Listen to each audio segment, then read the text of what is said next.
Taking, you got my soul for the taking, and you got my heart finna break it. So I'ma just take it day by day. Taking, you got my soul for Welcome everyone to the HighCut Records podcast. On today's episode, we have a very talented singer-songwriter called Kajé. Welcome to the show. Thank you for having me, Mugugu. Yeah, you're very welcome. So for the people who don't know you, can you tell us a little bit about yourself? Well, I am a Toronto native. I was born here in Toronto. My parents are from Jamaica. They're Jamaican descent, so I'm very cultured. And I'm just a girl that just loves to sing, always loved to write. Yeah. I started off with poetry, and then it became songwriting, so yeah.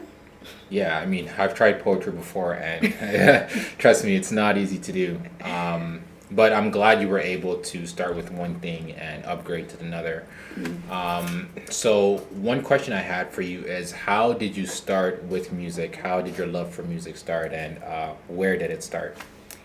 Well, as far as I can remember, my musical experience started in church. Okay. So I grew up in the church, and I was introduced to music at a very young age.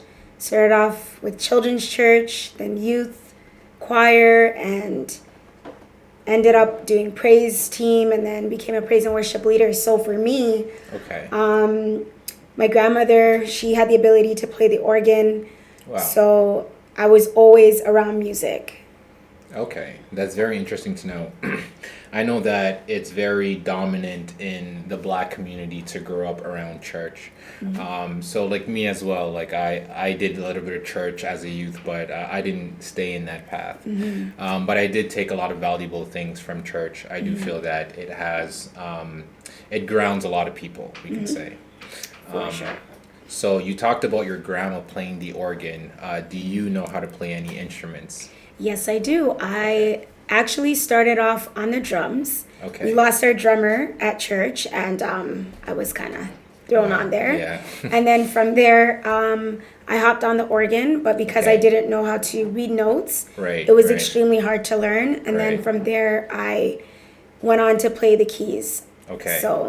Okay, and do you still play the keys today? I still play the keys. Okay. I'm a little bit rusty, but I still play. Okay. I mean, honestly, I can tell you from experience or from hearing you play keys, your rusty is other people's like A game. So Thank you. I do think that you're very talented when it comes to playing that. Thank you. So what other skills do you feel that you developed growing up in the church over the years? Definitely a lot of social skills, leadership skills, multitasking, because I was in everything. Dance, music, singing, you name it, I was in everything. Okay. But those skills have really helped me, even on the workforce. Right. Just being able to put myself out there and make new friends, and to have the ability to articulate myself in various situations. So. Right. And it's funny that you say that, because people underestimate the power of articulating, right? We live in a city where we talk so much slang, a lot of times, and we don't even know it's slang until we talk to out-of-towners and they tell us, like, we don't understand what you're saying, right? So, yeah, that's true. yeah, it's a very interesting that you said there. So do you ever feel that you faced any injustice within the Black community in church or any other communities while you were growing up in that environment? Well, going to church, a lot of the people that went there looked a lot like me. Right. So I didn't experience any injustice within my church community. Right. But I did experience injustice within my school. The schooling system. Okay. So I remember there was this one specific time that I worked really hard on an essay. Yeah. I put my heart, my soul into it. And the teacher at the time had this paper, which was mine, by the way, and he had an A plus on it. And I believe I was in grade 9 or 10. Okay. And the teacher was like, this is a A plus essay, and this is the way that I guess it was like university level. Right. And he called me to the front of the class, and on top of the A plus, he put a big red F and accused me of plagiarism. Wow. So that was my first experience of dealing with injustice. That's pretty harsh. It's always unfortunate when teachers use their power to try to embarrass students or to just use their power in the wrong way. That was the wrong move because my parents are Jamaican, so they dealt with that. Yeah, I'm sure the teacher heard about that afterwards.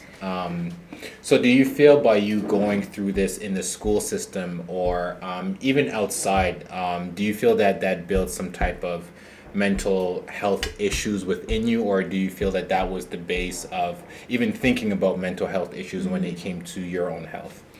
At the time, I didn't experience any mental health issues because my parents were there to walk me through that process, and they were able to advocate for me, and I was able to explain the situation to them, and they pretty much took the time to break down what exactly was happening, and that I was not being treated fairly, and that was not something the teachers should have done.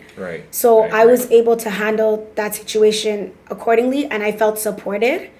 And it didn't weigh heavily on me, but I could see if someone doesn't come from a home where their parents are involved in their schooling or whatever the case may be, I could see where later down the line where that can cause insecurities within themselves or being afraid to put out their best because they're going to be shot down. So I can understand the trail of that because I've seen that that development happen with my friends, some of my friends. And I completely agree with you, and I'd like to highlight a word that you said, and it was support. I feel that growing up in our community, even just talking about mental health and just say that your mind's not right, we don't get a lot of support when it comes to that, right? So I'm glad that we can now be open about things, and a lot of us can be vulnerable and actually talk about these things because they are things that affect us on an everyday basis. But we just don't know it, right? Some of us hide from it, and some of us end up dealing with it, right? So, cool. So I know at one point I had to get out of the city and take a break. So I moved to Quebec for a few years just to have a change of scenery. Was there ever a time where you left the city as well? Absolutely. Yeah. Okay. So I had a moment. And I definitely picked up and just went to Edmonton. It was something I prayed about. It was something that I felt like I needed to do for myself. Because my whole life I was always trying to do the right thing and listening to, my parents, which they still give good advice. But it was more of I was doing a self-service for others and not serving myself. So I felt at that particular time in my life, it was a moment where I was willing to take a risk and just put myself out there. And I also needed some clarity about what direction my life was going in, my purpose, my destiny, why I was here. So I definitely just prayed and I literally upped and left. So that was the first time I really took a risk to move to a city where I only knew one family. Right. So that is definitely a big risk because mine was a similar situation. So when I left for Quebec, I do have family there, but I lived with my one cousins who I loved really much, right? But you hit on a couple points. You said something about your purpose, finding your purpose. I think that is very powerful, especially nowadays with everyone kind of feeling lost, not knowing where to go. COVID, people have to rediscover themselves because they're inside for so long. Always. So I like that you touched on that point of purpose. What does that mean to you, finding your purpose? That means finding the one thing that you were born to do. If you were to not fulfill that one thing, whatever your purpose is, it's you were here for nothing. So I rather find my purpose, take all the risks that I need to take, and fulfill my destiny here and be impactful and leave a mark than be here. And even if that means me not being here as long, but as long as like I came here to do what I was supposed to do, I'm just a big advocate of that. I don't know, lost for words. Okay. No, that's perfect. So going back to Edmonton, what was the experience for you, someone who grew up in the Toronto climate, to go to a smaller place like Edmonton? How was the transition from one place to another?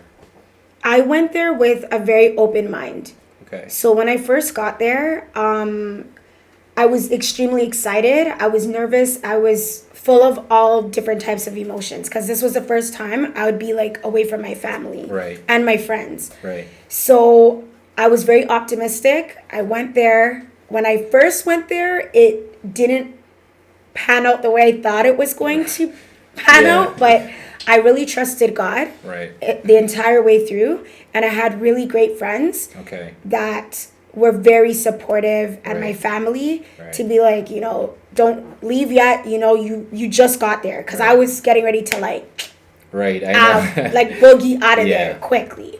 I completely understand.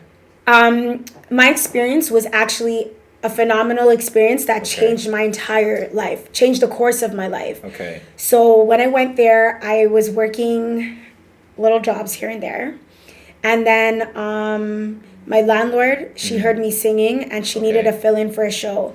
And that one show that I filled in for completely changed everything. So they heard me singing in Edmonton, and then I got another show, and then I got booked for another show, and then I was just getting booked for so many shows. I had to do a career change. So I was like I was in nutrition, and then I came out of nutrition, and then I started doing Amazon because I needed to have full control of my schedule. Y'all don't hate on Amazon. I had to be in full control of my schedule, which that job allowed me to be. So it was so amazing, and I met amazing artists there. And amazing artists that are actually slept on. I was surprised to see the talent that came out of Edmonton because Toronto's so oversaturated with amazing artists, but just to see what came out of like a small city like that, I was blown away. So that definitely changed my life. And shout out to YEG. And it was great. It was a great experience. I don't regret it. Socially, Edmonton is obviously not like Toronto. So, you know, you might hit up the same spots every weekend. But they make it poppin' though, you know? So, that was my experience in Edmonton. It was honestly amazing for me. Yeah, that's an amazing story. That's like the perfect example of being at the right place at the right time, right? And just having your faith work for you, whatever that faith may be, whether you're a religious person or not a religious person. I feel that you have to believe in something in order to move forward. So, that's an amazing story. What would you say is your biggest inspiration when it comes to whatever you're doing, whether it comes to music or working or hustling? What is your biggest inspiration when it comes to that? My biggest inspiration now, growing up, then it's my grandmother. She's no longer here, but my grandmother was someone that was very driven. And she was someone that was a risk taker, that lived in the moment, that was unapologetic about how she felt. She served others, but I also watched her serve herself to ensure that she was good for herself, of course, in order to be good for others. Of course. And she was just really strong. She was extremely talented. I was just always fascinated with her since a little girl. She was very impactful. People respected her. And, you know, that's where I draw my inspiration. Like when I feel like giving up, when I feel like, you know, I'm not good enough, we all have insecurities. I really pull from her strength and what she instilled in me. So Shout out to you, LeBond. Yeah. Still my greatest inspiration. Yeah, that's amazing. Yeah, shout out to all the grandmas out there that helps all their grandchildren. Grandmas are involved in strong. life. They're OGs, eh? Don't They sleep are. on grandmas. They are. Talk to us a little bit about your first single. How did it come about, and whether it's released or unreleased? How was the first idea, and yeah, just tell us the story behind that. So my first real single was a while back. And this was when music, like a solo, I guess, career was first sparked. Okay. And shout out to S. Dot because he was the one that actually brought me to his studio and produced a beat and helped me, start this journey. Right. And actually the name Kajé came out of that experience as well. Okay. So That's interesting. yeah. All right. It's unreleased though, but Okay. What that was was it the called? first. I can't even remember. It was along the lines of Tear Us Apart. It was another heartbreak song, y'all, but Okay. So it's actually interesting that you mentioned Tear Us Apart. So due to my knowledge, that's your first actual single that came out recently, Yes. right? Yes. So congratulations on that, first off. thank you. So please, can you tell us and the viewers how did that one come about, and how was the whole experience? Because the song sounds very mainstream. So please tell us about that. Well, I was out in Edmonton at this time, and I flew back for a visit because I flew back frequently. Okay. And my producer, Sauce Boy, he was playing a track because I was like, okay, can you like build me some beats? Like, I Right. really want to start working Right. and everything. So I went over and I heard this beat, and I was just like, this is it. Like, this is. It has a killer beat. This is what I Yeah. need right now. Okay. So we were just there, and we kind of like were going back and forth, and Right. came up with the hook. And yeah, I was like, you can slide around 10. Like, it was just a Wow. very nice R&B kind of, like, it had a whole swag to it. Okay. So from there, went back to Edmonton, was trying to write to it, and then I got so caught up in the music. Right. When I was getting ready to come back, and my boy Otis Williams, another amazing musician / drummer in Toronto, I was just explaining to him, I'm like, I need like help with like arranging this song, and I need like some extra sauce on it. Yeah. So he connected me with Harmony Pike, Okay. and she helped me like co-write the song. Okay. And that's how the song came together. Okay. And yeah, it was just a great experience between Sauce Boy, Harmony Pike, and then Joelle Anderson Right. and Felicia with the background vocals. Like, we just put it together, had a lot of support Right. from my friends and my family. And it was just like it was a push. Like, you can do Okay. this, you can do this, you can do this. So Okay. for me, like, having it done now and Yeah. just knowing what I went through with it, Yeah. I'm glad it's like out Yeah. now. But It's honestly, it's a big accomplishment, and people never know the story behind it. Shout out to Joel Anderson too. He is a Yeah. very talented brother. Yeah, so people never understand the journey of what you go through, and I didn't know the journey that you went through, but I can tell from the love that you're getting online that it was a crazy journey. So where can we find the song? well, it is streaming on Spotify, Apple Music. Okay. It's on YouTube, I believe. Okay. So it's on all streaming platforms, I want to say. Okay. So yeah. Okay, cool. So I know that you're very talented. You have a lot of different skills within the music. If I was a label, or if I was looking to hire you, how would you pitch yourself? How many skills would you say that you have out there, other than being a singer, songwriter, and a musician, like a key player? I know a lot of people will say this, but I'm like, for real. Yes. When it comes down to my work ethic, Yeah. I can probably outwork a lot of people. Right. Especially like with Amazon. When I was out in Edmonton, I legit had to be up at like 4 a.m. Right. On the roads. Right. Get those rehearsal. packages in. Yeah. Then a show. Right. Like not even sleeping, like taking naps, like legit naps, guys. Right. And then back again. Okay. So because I know this is my purpose and my destiny, my work ethic, like, I'm sorry, y'all, I don't know if you can outwork me. Yeah. Like I will work. Okay. And I'll put my heart into whatever I'm doing. Okay. And I'm very honest about how I feel towards my music and just people. And not only that, like I genuinely love people. Right. I have a heart for people. Right. So just interacting with just the human race, meeting new people, you know, along this walk of life is something I'm enjoying. Okay. Yeah, that's amazing.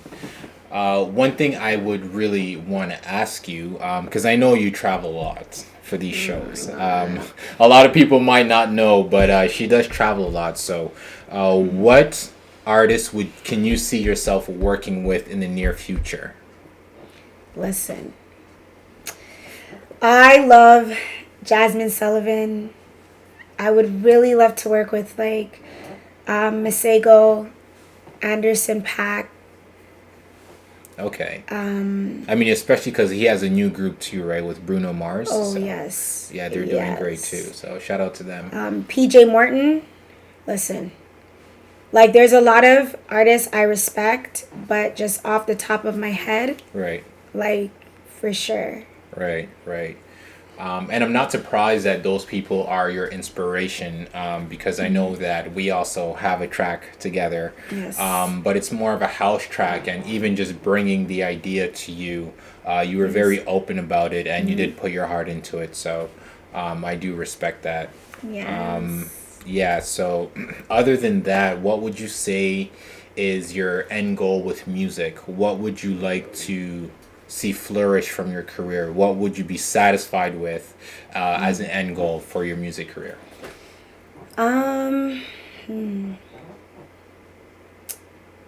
The end goal would be I would love to be in a position where I am able to see someone with talent, especially a female, because it's so hard for females to come up in this industry and you know to do this without it is especially because of the stuff that you're talking about, right? You're not out here talking about things that are against your morals, right? So it's definitely twice as hard to take that journey. Twice as long. It's twice as long and twice as hard to take that journey. So I completely understand. But yeah, I would say that. Okay. So finally, are there any shout outs that you would like to make? Absolutely. I want to shout out my 3 nieces, Ariana, Amira, and Aaliyah. They are truly, aside from my grandma, they are the reason why I like breathe right now. They are my inspiration as well. Right. And I've dedicated like my first single to them because when I mean these girls know every lyric to tear us apart, they have been my first real supporters. My first real, fans. So I love them dearly, and I just want them to be able to see, growth. And that if they put their mind to something, that they can accomplish it. So even tying into like what you said, the end goal is to just nurture and see help somebody else's dreams come true. And I agree. Pretty much I'm shouting out, there's so many people that I want to shout out, but I don't want to do that because I'm afraid. Okay. Because there's so many people I want to thank. Producer wise, Mugugu, I want to thank you. I want to thank shout out Chubbs in Edmonton, Sauce Boy, S. Trill G. There's a whole bunch of people. And, you know, even Deshaun, who Yes. who's getting ready to choreograph some crazy fire stuff. Right. Right. Chris Marr has always been there to, you know, take photos. He's been there from the start. So definitely a shout out to Chris Marr. He's been there from Jump Street. But definitely my friends and my family. Okay. So I want to really give thanks to them and foremost God for even allowing me to have the ability to do this and giving me, trusting me with such a gift. Yes. I'm very grateful. Yes. So everybody that knows me, I love you and I thank you. And I don't want to miss anybody's name, so I don't want to start naming people because we're going to be here forever. Right. But I love everyone and I just thank my friends and my family. Yeah, that's an amazing list, and yes, shout out to Deshaun Lewis, who's actually with us in the room right now. Shout out to Chris Marr, who's behind the camera. Where can we find your social media handles for the people who want to follow your journey? So you can at me on IG at official Kajé, and that's where you can find me. And then the link is in the bio if you want to know more about me. There's a website there. You can do all of that fancy stuff there. All right. Well, thank you very much, Kajé. This was another amazing episode of the HighCut Records podcast. Thank you so much for having me. Yeah, look out for her music, and we'll see you again next time. Thank you, guys. Peace.